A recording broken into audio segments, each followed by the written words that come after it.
வானத்தில் முழு பௌர்ணமி என்று முழு நிலா. 15 நாளுக்கு அப்புறம் பார்த்தீங்கன்னா கொஞ்சம் கொஞ்சமாக தேஞ்சு அமாவாசை வந்துருங்க. இது இயற்கை மட்டும் இல்லைங்க, மனித வாழ்க்கையும் அப்படிதான்.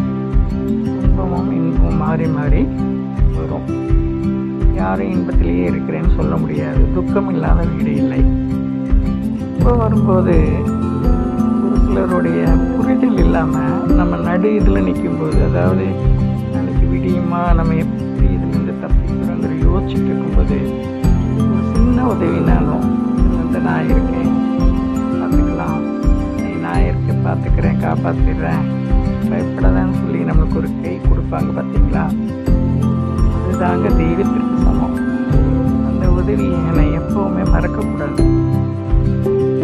எந்த விஷயத்துக்காகவும் மறுக்கப்படவும் கூடாது. இந்த வானத்தை விட அவங்க தான் பெரிய தெய்வம். ஏன்னா நான் சொல்லுவேங்க, வள்ளுவரே சொல்லியிருக்காரு, வானத்தை செய்த ஒரு சிறு உதவி வானத்தை விட பெருசு சொல்லியிருக்காரு. வானை விட பெருசுங்க. எல்லாம் ஒரே வானம். அதனால நம்மளை காப்பாற்றுறவங்களையும் நம்ம கூட நம்பிக்கையாக இருக்கிறவங்களையும் நினைக்க மறக்கக்கூடாது. நம்ம எந்த